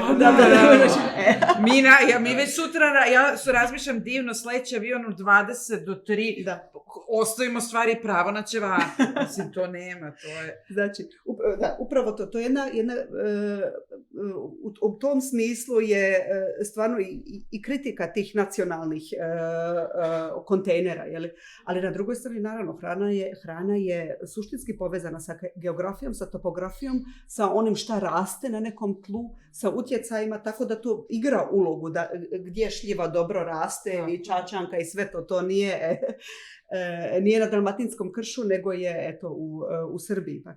Ali ja mislim što je nešto što bi bilo za buduće jako zanimljivo. Ja sam se malo time bavila opet kroz te kuhinje, jer tu su te reprezentacije, znači otvarate knjigu i onda jugoslavenska kuhinja ili ne znam, jugoslavše specijalitete ili Balkan küche, i onda vam prvo kreće onaj predgovor gdje se zapravo lokalizira odakle je to. I onda imate čak i karte, jednu smo tu i stavili, i to je sve, i to je, ne znam, od Jadrana pa do Crnog mora u tim njemačkim kuharicama, taj pogled je zvani. I znači imate tu različite koncepte prostora. To je na jednoj strani je to eto, nešto što je vezano i uz nacionalne države i te neke granice, a naravno mislim kao što ovca, janje, svinja, mislim, ne mari za granice, niti kukuruz, niti pšenica, niti bilo šta. To su stvari koje idu iznad granica, kao i svi ovi recepti, što smo pričali. Upravo sad ono koliko je to fluidno i koliko, pošto sam pre nedelju dana bila na konferenciji u Kopru, i sad, u jednom trenutku sam potpuno, jer moje granice su i dalje u glavi jugoslovenske, i sad išli smo na Osmice iza Kopra ka Trstu, i zaista ja nisam mogla, ja u jednom trenutku sam potpuno više zaboravila i nisam mogla nisam bila svesna kad sam u Sloveniji, kad sam u Italiji, zapravo u tom delu Italije. I često se, kada ste u Vojvodini, pogotovo u Subotici, da li ono što jedete, sad bio, može da se kaže vojvođanski gulaš ili je mađarski gulaš. I tu su te granice zapravo totalno fluidne, odnosno mi ovde govorimo o uticajima, o 3 dominantna uticaja, ostaci osmanskog nasleđa turskog, Srednja Evropa i Mediteran. I to je to, mada meni jako zanimljivo ovo što si rekao i za JNA i o tim razlikama u JNA, mislim da bi to bila isto mnogo važna tema, jer mi smo videli i Ruža ima JNA kuvar, ali mislim da je to mnogo važna tema koja govori o toliko stvari, standardu, različitostima. To bi tek bilo, sad recimo meni je nezamislivo da sad je mogu... Čekaj, rekao si da misliš da je bilo u kasarnama, u menzama da su koristili tipa maslinova ulja u Dalmaciji? Ne, kažu sam da SDO su bi dnevni obrok, recimo kad je išao van kasarne... To van kasarne, da, ali bi bilo... Ne, to sigurno, ali sad mene je to zaintrigiralo i da li su recimo bili isti dobavljači za sve kasarne u zemlji. Pa sad ide isto ulje za... Mislim, to su neke teme koje mi ne znamo i koje zaslužuju zaista istraživanje koliko je to sve nešto što je... Sigurno da je trebalo da su uniformisana manje više jela, jelovnici za vojsku, ali vrlo je moguće da i to nije bilo tačno, tako da to je jedna jako zanimljiva tema za istraživanje. Znači ti različiti slojevi, jedna je isto o tome priča, znači ono što kuhamo doma, znači taj najuži neki lokalitet svog doma, pa onda vani ono što se jede na ulici, pa ono što se jede u restoranima, znači kad je pitanje prostora, to nije samo prostor, znači geografija, to su isto prostorije u kojima se nalazimo, to brza kuhinja ili evo radnička, ova menza ili restoran hotela Jugoslavija, sve to znači. I onda sve do onog nivoa neke regionalne kuhinje, šta su to regionalni specijaliteti, šta su to neki nacionalni specijaliteti, onda šta se to vani proizvodi. Znači tu ima mnogo tih slojeva na kojima možemo dalje raditi i tu postoji zaista koncepti koji govore o tome kako to na jednoj strani se određuju te granice, a na drugoj strani hrana sama po sebi njih zapravo torpedira. I zato je meni to vrlo zanimljivo kao jedna vrsta ne govoriti o identitetu, ipak govoriti o njemu. Dakle, mislim. Da, zapravo svoje vreme vrlo ozbiljan. A McDonald's možda bilo je još pitanje. Meni je problem što ja ne čujem i što sam pre korone su mi rekla treba kupim slušni aparat. Pizzerije. Aleš je postavio. Da, ali to ima u tekstu kod Francesche Rolandi. Ona zaista prati sve te prve pizzerije i kako su dolazile, ali je zanimljivo da ona pominje i pizzeriju Snežana u Beogradu, ali mislim da recimo sada stoji tabla pizzerija Snežana osnovana 1954. ili tako nešto. Mislim, restoran Snežana je sigurno osnovan 54. godine, sada su bile pice 54. u to zaista čisto sumnjam, ali to jeste sad i to što si rekao je jako zanimljivo kako su se ta jela prilagođavala. Šta se sve stavljalo na špagete, šta se sve stavljalo na pice i koliko je to bilo prilagođavanja zapravo tom, pa ne samo socijalističkom načinu kuvanja koji se opet razlikovao, nego i određenoj kuhinji, šta se stavljalo u domaćoj izvedbi pice u Skoplju, ja zaista ne znam. Ali ja recimo znam, eto što je jedna novina, krajem 70-ih je Kolinska počela da pravi u kutijama, je takođe bilo testo za picu je bilo kao belo brašno, sve je bilo voda, pomeša se fenomenalno, je bilo zapravo brzo. Bila je konzerva pelata koji je išao na tu picu i ne znam da li je bila treća stvar, možda parmezan, ali to za treću stvar nisam bila sigurna. Ali znam da su moji roditelji sa svojim prijateljima su organizovali svakog vikenda, su igrali karte i onda su se pravile te pice i recimo prvi put smo mi tu stavljali inćune. Znači, bili su vrlo open-minded da se stave inćuni na picu i da se svake nedelje proba nešto drugo. Tako da, mislim, zanimljivo je to što kažeš gde sve može da se razvija i kako je ko doživljavao picu u sopstvenoj izvedbi. Opet bi razgovor o pici bi mogao da nas vodi i u 90. i recimo za vreme sankcija u Srbiji. Glavna stvar je bilo nešto što se zvalo ludo testo. Ludo testo je bila neka hemija koju su pravili brašno, voda i ne znam ja šta, da to testo vam je kao alien, stalno raslo u frižideru. I vi sad čupnete jedan deo i napravite picu od toga, sledećeg dana je ono naraslo još. I tako da, i to vam je priča o pici i hrani i različitim istorijskim trenucima. Ja ću probati na kajkavskom. Dakle, išao bi u ovoj smjeri u kojoj već Ališ išao. Zanima me relacija između reprezentacije jugoslovenske kuhinje i nekakvih nacionalnih reprezentacija. Šta je nacionalno jelo? Dakle, zar ta reprezentacija jugoslovenske kuhinje se sastoji iz različitih nacionalnih ili je to se sastoji iz lokalnih nekakvih ideja, ne znam, prekmorska gibanica, kranjska i tako dalje, kao što smo vidjeli na onom zemljevi, na onoj mapi, janjetina ispod sača, pa sve do kranjske. To je prvo, a drugo pitanje u koliko je mjeri ta reprezentacija jugoslovenske kuhinje u stvari postojala, odnosno u praksama kuhanja na jugoslovenskim prostorima, jer čini mi se da je to nešto što postoji izvan granica Jugoslavije, primjerice u Beču, odnosno u Berlinu i tako dalje. Mislim, barem toliko sam primetio kad sam tamo.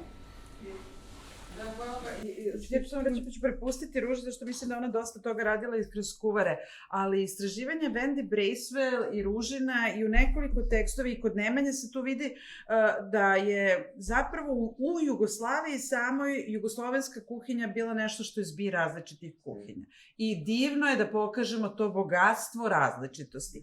Ali je zanimljivo kad je trebalo pokazati ka napolju, ka spolja, da se onda govorilo o mnogo više jugoslovenskoj kuhinji. Da i kuvari su bili mnogo više, prevođeni su jugoslovenski kuvari koji su išli i prodavani u inostranstvu ili se štampali za inostranstvo, tako da se ponekad čini da je ta jugoslovenska kuhinja bila prisutnija van Jugoslavije, da Jugoslaviji bilo dobro pokazati kolika je ta zemlja, koliko je različita i da zapravo vi na svakom meniju dovoljno pogledati od vrha, recimo od Titovih prijema, da se apsolutno nađe sve, do različitih restorana, do toga da se u gotovom jelu kombinuju srpski pasulj i kranjska kobasica.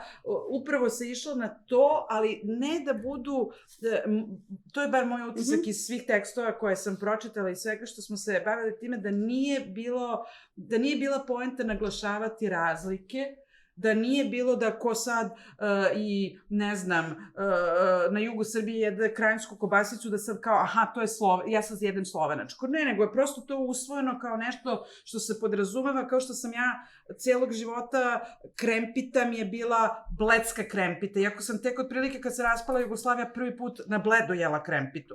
A do tad se znalo, aha, najbolje su krempite na Bledu, sad što su najbolje, nikom ne znam, ali to je sad neka magija toga da nekako se vezivala određena jela i proizvodi za različite krajeve Jugoslavije i to je nešto što su ljudi voleli, ja mislim, i prepoznavali kao nešto zajedničko. Što se tiče tog pitanja, možda nešto malo je to iz konceptualnog smisla. To je jedan tekst za mene još uvijek vrlo važan, još iz kraja 80-ih, Arjuna Appaduraja, antropologa koji je napisao jedan odličan članak koji se bavi stvaranjem ove nacionalne indijske kuhinje. I on tu govori neka 3 modela, znači, evo, morala se još jedan put kratko da pročitam, da vidim metonimički projekt stvaranja nacionalne kuhinje i to je taj projekt, znači jedna regionalna kuhinja se uzima koja stoji za sve, koja bi nekako to. Onda drugi projekt je integrativni, znači tu su panregionalni neki specijaliteti koji se onda stvaraju taj integrativni. Da? A ovaj treći model, ja mislim koliko sam vidio tim kuharicama i isto u našem razgovoru i u zborniku, to je taj reprezentativni. I to je znači the best of naših naroda i narodnosti.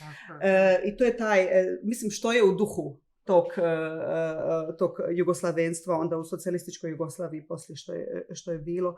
A i što se tiče samih tih kuharica, mislim, to nije, naravno, u samoj državi nemate potrebu govoriti o jugoslavenskoj kuhinji, nego to je narodna kuhinja, domaća kuhinja, to su drugi nazivi. A onda se ide prema vani, onda je to Jugoslav, onda je to Jugoslav cookbook koji ćete sada isto vidjeti iz početka 60-ih, a to je zapravo...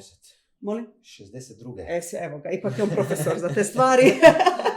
Odlično, znači, a to je na osnovi tog Patinog, Spasenije Pate Marković i onda best of. Iz toga, i to je onda ono što želimo pokazati vani. I onda se tu gleda zaista da je nekako izjednačeno. I naravno, znači, zato su najzanimljiviji ti predgovori kad kreće priča kako šta nazivati.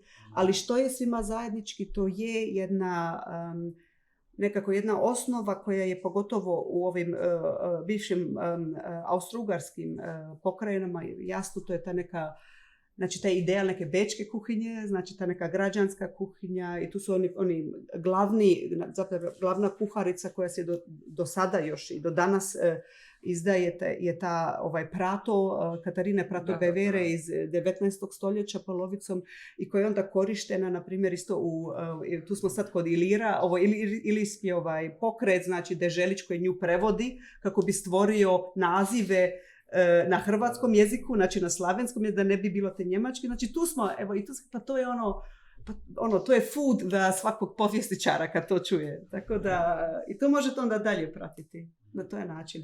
Lahko samo še jaz nekaj dodam k temu. Po mojem en tak, ker jaz sem prebral vse uvode v te kuharice in jih na hitro prelistal, jugoslovanske, en tak, po mojem, mogoče najbolj integrativen element, moment v teh uvodih je po mojem gostoljubnost, ki se poudarja. Pač mi smo gostoljubna nacija, pač ponudimo tujcem vedno slivo, ko pridejo in tako dalje. Ker pač jugoslovanska kuhinja, kot vsaka nacionalna kuhinja, pač imela problem. Jugoslovanska mogoče še bolj od neke nemške, francoske in tako dalje, da pač je bila sestavljena iz zelo različnih elementov, zelo različnih jedi, zelo različnih vplivov, ki so bile na nek način težko združljive vse včasih, tako da to po mojem je, ker v kuharcih se tudi ponovadi se poudarja ta različnost, pestrost različnosti, Da, i nisu samo recepti, sve što kažem, upravo to, znači kako se ophoditi, što pokazati gostoljubivost ili zemlja otvorenih. I ta gostoljubivost i u ovim, i kod Nemanja se vidi u svim ovim izveštajima, to je putopisima ili reportažama američkih novinara, to je nešto što je... A i dalje u kuharicama onda imate naravno isto uvijek kako se to mora, znači to su fine manners, kako se mora ponašati, pa vidite, na primjer, onda tu se vidi cijeli taj urbanizacija, ljudi koji dolaze iz ruralnih područja, znači evo i u Velenje ili u te nove gradove, znači kako, pogotovo te mlade žene, sad smo opet kod gendera, kako bi se one trebala ponašati. Znači, važno je, možda sad neki citat, da kad se nešto pojede, kad smo vani, kad jedemo negdje u autobusu, da ne smijemo bacati onaj ručić iz prozora, jer to nije dobro. Ali to možete naći u tim knjigama, znači to je škola domaćinstva. I Marko, rekao si mi ovo, zapravo smo ovdje na svetom tlu, jel da, ova je škola domaćinstva, je ovo bilo, ova institut, ova zgrada. Evo, znači tu je poveznica. Evo ga, pa tu smo. Ja. Ugostiteljstvo. Radina, znaš napravio recept za blesku krevetinu? Odakle? Pa ne, jer ima veze s Titom neko. Lala.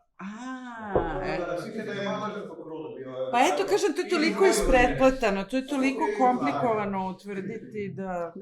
A drugo, ne možemo mi, baš je to stvar, kada govorimo o šefovima koji su nešto napravili, jer razne stvari su, recimo, Karađorđeva šnicla, zvuči kao da je neki 19. vek, ne, to je takođe jedan od šefova koji je pravio Titov kuvar. A mi ne možemo brojati krvna zrnca i gledati svakom kuvaru koji je smislio neki recept, tako da je to zapravo pravi jedan... Možda ne toliko pitanje, nego da otvorim jednu perspektivu. Evropska unija. Evropska unija je zaštitila kuhinje i eti koji su zaštitili. Hranske klobase zaštitila i u jednom slučaju Slovenci patentiraju čak ajvar. Ajvar, to je... Ja se izvinjavam, ali ipak mislim da je tu trebalo Makedonija, zaista. Drugčije nego međimurska gibanica. Da. Isto toka je koji stvari jako u Goričkim brdima patentiraju Mađari, pa menjaju ime i tako.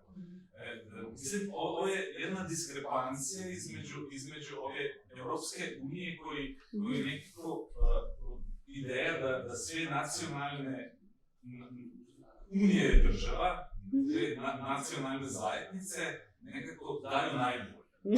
Ali u stvari što se onda utvrdilo da je regionalizacija Da. patentira nešto što postoji. Mislim, veliki spor sa Hrvatima, Teran. I čarak, i Teran ima puno tih spora.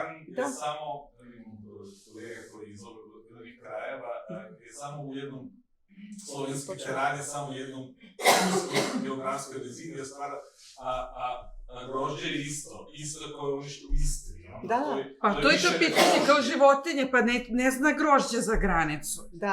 Između dva čokota nisu I mislim da je to jedna zanimljiva diskrepancija, ali Jugoslavija, koja je više nacionalna zajednica, je drugčije pokušala da radi ove zvere. I sad imam ja pitanje za vas, šta mislite,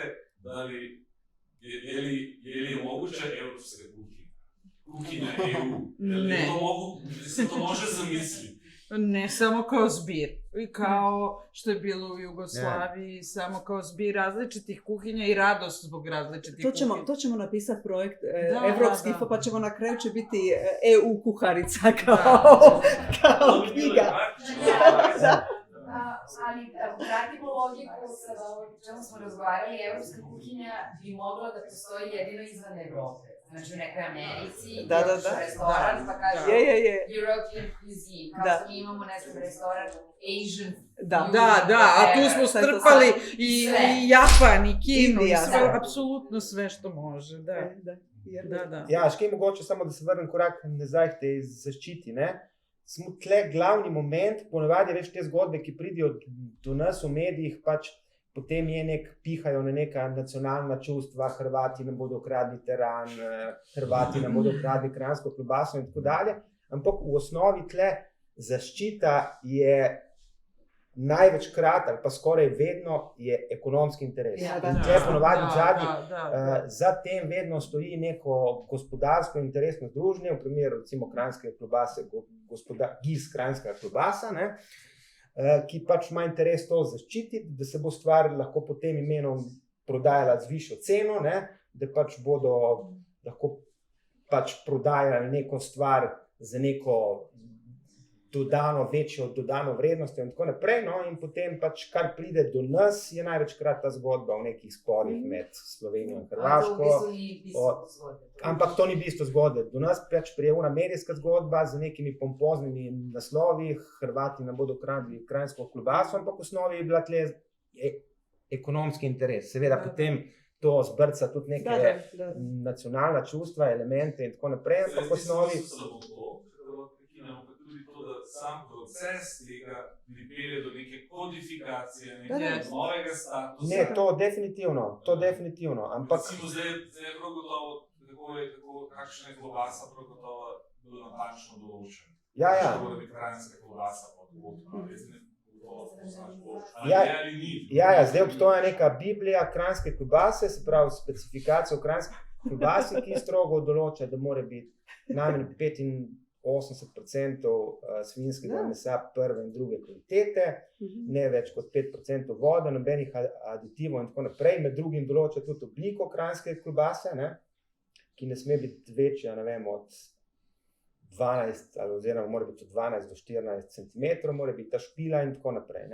Tako da prej številne klobase, ki so se prodajale pod tem imenom, so se morale ali bodisi spremeniti, povsem spremeniti, ali pa spremeniti ime v neko bloško klobaso in tako naprej. In isto ta spor, recimo za Hrvaško, če grem ful v podrobnosti, ampak v podrobnostih je hudič ponavadi, recimo Hrvati so ugovarjali, ker pač tam pod tem imenom kranjska klobasica, tam nimajo niti te specifikacije na nacionalnem nivoju, ker preden ti neko stvar zaščitiš na evropskem nivoju, moraš jo specificirati, zaščititi na nacionalnem, to je prvi korak. Hrvati pač pri kranjski nimajo niti te nacionalne zaščite in oni so pač se sklicevali predvsem na to, da se na Hrvaškem proda 10-krat več kranjskih klobasic kot kranjskih klobas v Sloveniji, ker pač v Sloveniji je pa padla ta proizvodnja kranjskih klobas za ne vem koliko 300 ton na 30 ton, zaradi tega, ker v številni, kot sem že omenil, so mogli umakniti to ime, oziroma ali pa so mogli spremeniti klobaso, in to je bil pač argument Hrvaške, in skratka, da ne bom nadaljeval te zgodbe. Je ta kvalifikacija, da zamrzne neko obliko, ki je nekdo določi, se mi zdi, da je dobro. Ali Marko, za mene je to zapravo samo jedan znak da ovo nisu, evo onako, kranjska klobasa, ovo, to nisu banalne teme. Mi smo ovdje zapravo u srcu onog projekta, nacionalizma, stvaranje moderne države, kategorizacija, to je to o čemu se mi kao povjesničari i nekako, ili barem ovog novijeg vijeka, uvijek nekako bavimo. Stvaranje, kodifikacija. Znači sad možemo govoriti o kajkavskom jeziku i o kodifikaciji. Jedan će postati standardni jezik, drugi ne. I to su iste stvari koje se sada tu dešavaju. Znači, ti si Hrvat, ti si Slovenac, ti si Srbin, ovo je kranjska klobasica, ovo je teran, hrvatski teran, ovo je slovenski teran i to je isti proces koji mi proučavamo zapravo. Mislim, da imamo še dve vprašanji. Ivana in potem Jernej. Super, hvala na izlaganju. Ja sam samo htjela se nadovezati na ovo što je Jovan spomenuo, na tu rodnu dimenziju, jer mislim da ima kao zanimljiva rodna dimenzija za neke pojave koje danas možda ne bi razmišljali njima na taj način. Naprimjer, ja sam proučavala jugoslavenske ženske organizacije u 50-ih i 60-ih i oni su isto bile aktivne što se tiče prehrane. Znači, u jednom smjeru u vezi kao takozvane društvene ishrane, znači dimenzije, samoposlužni restorani, dakle to što je Duda pisao. A drugo je bilo vezano uz modernizaciju prehrambene tehnologije i oni su se jako zalagale za proizvodnju polugotovih i gotovih proizvoda, instant hrane, te hrane u prašku i slično. I pokušavale su utjecati na industriju, s jedne strane da više proizvodite takve proizvode, ali s druge strane i na potrošače, u smislu da uopće koriste takve proizvode.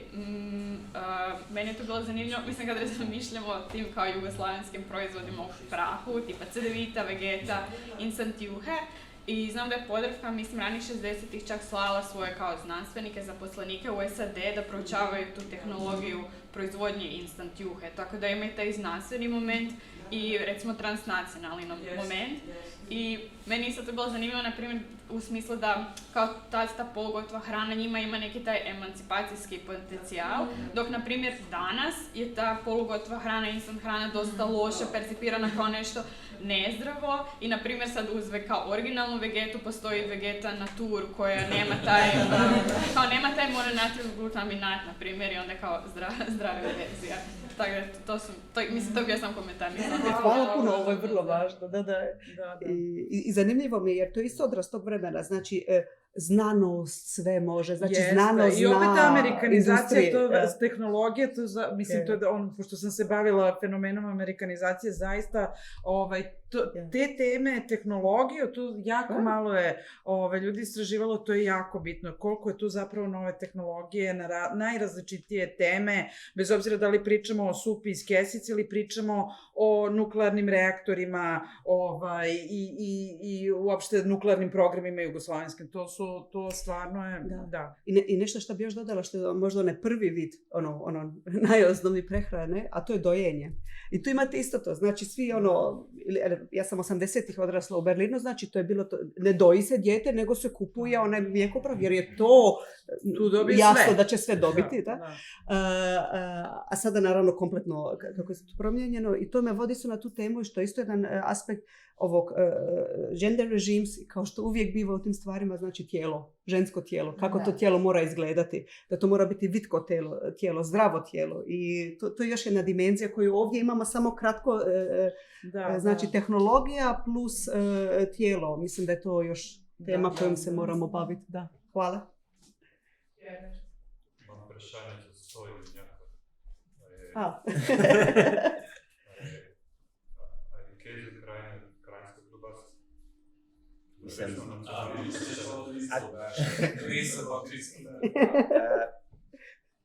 Ne vem, koliko naj bi šel v podrobnosti, mislim,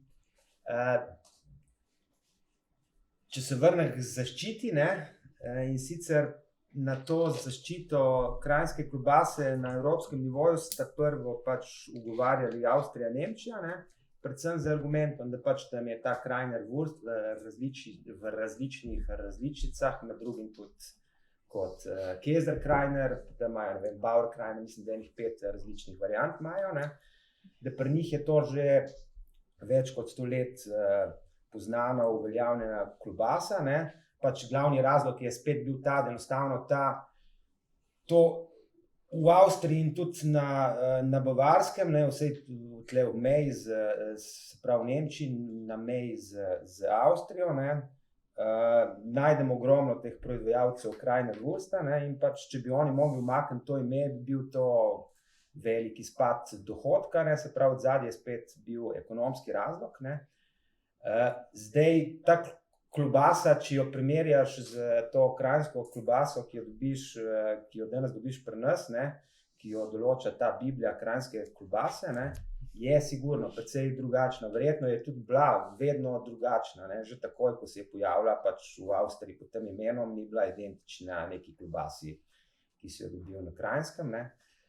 Tako da ne vem, kaj naj ti točno odgovorim na to vprašanje. Nacionalna katastrofa? Ne, pač.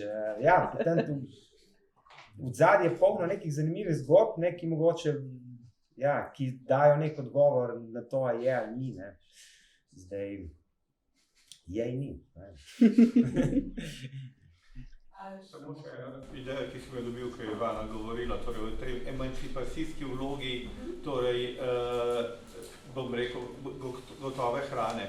Tukaj pa moramo videti, republike so imele različno zakonodajo pri nekaterih zadevah. In ena so tudi šolske zadeve. Slovenska akcija gradnje novih šol iz konca 60-ih in začetka 70-ih let je že imela kuhinjo s toplo hrano. In če računamo, da je v Sloveniji pravzaprav že sredi 70-ih let bilo več kot torej polovica skoraj delovne sile ženske, to pomeni ta emancipacijska vloga žensk in hkrati pomeni za otroke že v osnovni šoli mora biti zagarantiran topli obrok po možnosti v šoli. Torej, že to je bilo pa republiška zakonodaja, to ni jugoslovanska zakonodaja. Tukaj je Slovenija, mislim, da je bila ena ta prvih, poleg Nizozemske, pa mislim, da še skandinavskih držav, ki to vpeljujejo, torej obvezno prehrano za otroke v šolskem sistemu. Morda pa sem še na koncu vprašanje, Jugoslav Cookbook, na čemu se dela? Ker če že gledamo mojstra Ivana Ivačiča in slovensko kuhinjo, Jaz mislim, da večina več ne kuha po Ivačiču, ker mojster Ivačič ima vse na masti.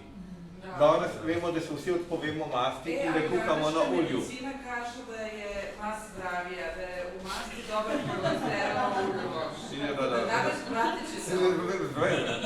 Ma ne, to so ti oni kao stereotipi, ko dolazi iz Srbije. Šta su kazali Srbi o Slovencima? Ma jesu ovi Slovenci pijanice, piju vino ko mi rakiju. A sad mi je palo na pamet da ovo oko tehnologije i oko gotovih jela, instant jela, da to može na neki način da se poveže i sa čuvenom kitchen debate. Zato što to jeste priča o modernizaciji, da američka kuhinja je ta koja je moderna, gde je sve brzo, gde je sve na usluzi čoveku ili ženi, svejedno da nije tada gender to precizirano, i na svim tim sajmovima, uključujući i Zagrebački velesajam, ali i sve velike sajmove, Amerika sebe predstavlja u svojim paviljonima kroz kuhinje. I upravo ovaj način prihvatanja te savremene kuhinje, savremenog načina kuvanja, kada stižu oni ringišpili za pečene piliće u samoposluge, to je sve negde amerikanizacija, ali to jeste opet priča i o tom kako ćemo mi pokazati naš standard.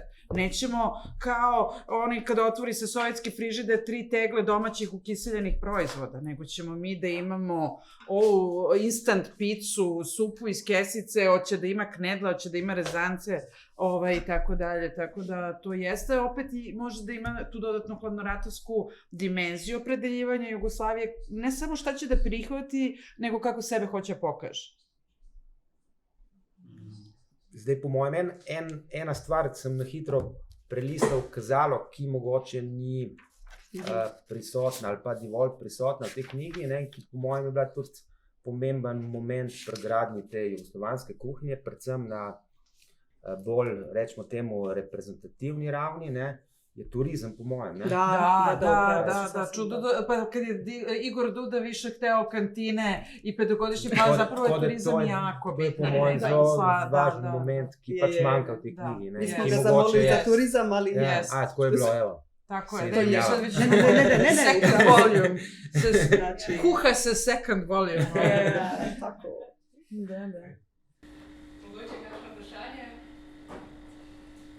Mogoče sam še, vse verjetno veste več o tem, kaj jaz, ampak nazadnje, ko sem bila v Beogradu, so mi pokazali zgradbe konec 40-ih zgrajene, ki so jih zgradili brez kuhinj, stanovanja brez kuhinj, zaradi tega, ker je bila ta utopična ideja, da socialističen človek, tudi ženske, ki bojo pač delale, ne bojo rabili kuhati, ker bojo jedli v kantinah, v menzah in bo za to poskrbljeno izven tega.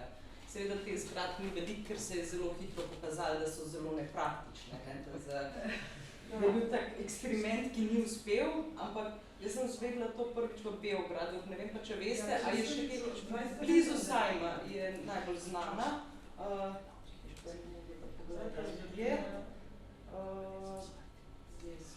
Boulevard Mišica, 27 v Beogradu. Zdaj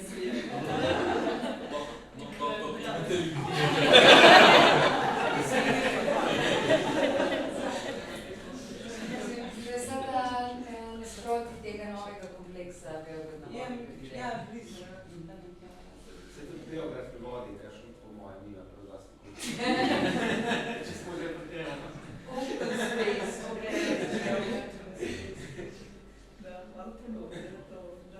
Ne vem pa, če se je kaj drugje po Jugoslaviji še to, če se je še kaj to pojavilo v Ljubljani, mislim, da ne vem pa, če... So pa bile manjše kuhinje v stanovanji za to, z isto idejo.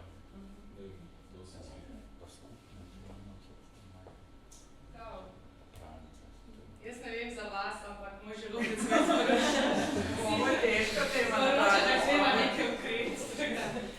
Jaz se najlepše zahvaljujem Regini, Ruži in za to krasno predavanje in publiki za diskusijo. Kot ugotavljamo, tem je še ogromno, treba pripravljati. Čakamo na drugi del. Mislim, da maksimalno, hvala vam svima.